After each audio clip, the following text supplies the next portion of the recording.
Sebenarnya siapakah yang pertama kali membangun Ka'bah? Apakah Nabi Ibrahim alaihissalam dan putranya Ismail? Ataukah Nabi pertama, yaitu Adam alaihissalam? Ataukah para malaikat? Untuk menjawab pertanyaan tersebut, mari kita simak kisah berikut ini. Selamat menyaksikan. Allah Subhanahu wa Ta'ala berfirman kepada para malaikat, sebagaimana disebutkan dalam Al-Quran, surat Al-Baqarah ayat 30. Ingatlah ketika Tuhanmu berfirman kepada para malaikat, sesungguhnya aku hendak menjadikan seorang khalifah di muka bumi.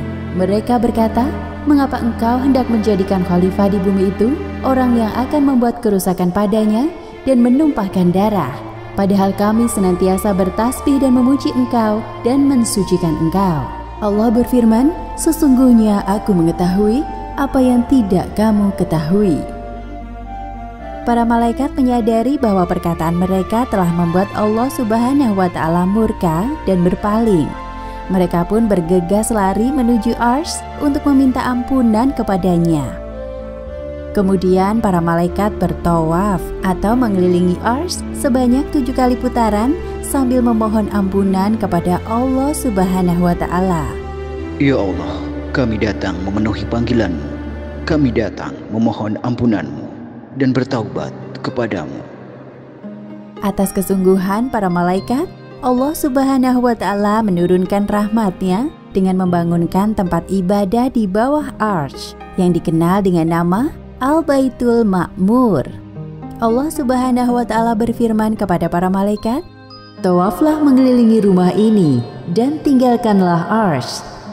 Setiap hari ribuan malaikat di langit bertawaf di Al-Baitul Ma'mur. Allah Subhanahu wa Ta'ala juga memerintahkan kepada para malaikat di bumi untuk membangun sebuah bangunan yang serupa dengan Al-Baitul Ma'mur yang dikenal dengan Ka'bah dan bertawaf mengelilinginya. Apabila ditarik garis lurus, posisi Ka'bah berada tepat di bawah Al-Baitul Ma'mur. Ka'bah merupakan rumah ibadah pertama di bumi, sebagaimana yang disebutkan dalam Al-Quran, surat Ali Imran ayat 96. Sesungguhnya rumah yang mula-mula dibangun untuk tempat beribadah manusia ialah Baitullah yang dibakah atau Mekah yang diberkahi dan menjadi petunjuk bagi semua manusia. Setelah Nabi Adam dan Hawa diturunkan ke bumi, Allah Subhanahu wa Ta'ala memerintahkan keduanya untuk bertawaf di Ka'bah. Demikian juga orang-orang muslim setelahnya, hingga terjadi banjir bandang di masa Nabi Nuh alaihissalam. Bangunan Ka'bah mengalami kerusakan berat. Sampai pada beberapa ribu tahun kemudian, Allah Subhanahu wa Ta'ala memerintahkan Nabi Ibrahim untuk meninggikan pondasi Ka'bah yang tersisa, sebagaimana yang disebutkan dalam Al-Quran, surat Al-Baqarah ayat 127. Dan ingatlah ketika Ibrahim meninggikan, membina dasar-dasar Baitullah beserta Ismail. Lokasi Ka'bah tidak berubah seperti saat pertama kali didirikan, namun kondisinya tidak berbentuk seperti bangunan pada umumnya. Ismail yang melihat Nabi Ibrahim sedang bekerja, berjalan mendekatinya. Wahai ayah, bolehkah aku membantumu? Masya Allah, terima kasih nak. Ismail mengambilkan sebuah batu besar yang dijadikan pijakan untuk ayahnya. Sampai saat ini, bekas pijakan kaki Nabi Ibrahim dikenal dengan nama Maqam Ibrahim. Pada zaman Nabi Ibrahim, Ka'bah adalah bangunan berbentuk kubus yang dibangun dengan batu-batuan hitam keras yang disusun dengan cara sederhana.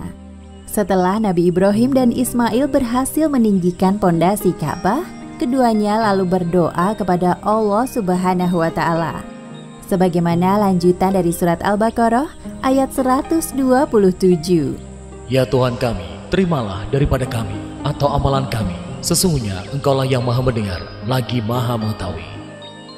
Ka'bah memiliki banyak sebutan, di antaranya Baitul Haram, yang artinya rumah yang disucikan. Ada juga yang menyebutnya Baitullah, yang artinya rumah milik Allah. Ada pula yang menyebutnya Baitul Atiq, yang artinya rumah suci yang tua, dan beberapa sebutan lain.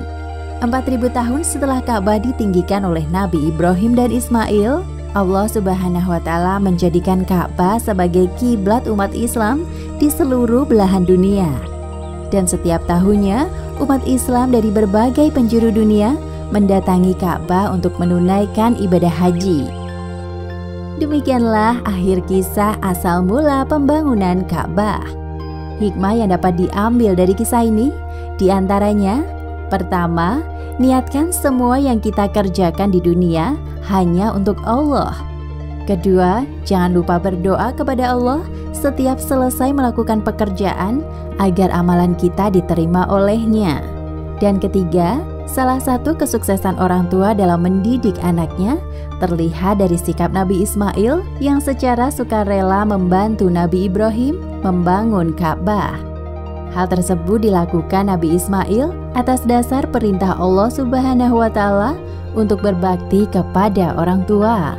Wallahu a'lam bishawab.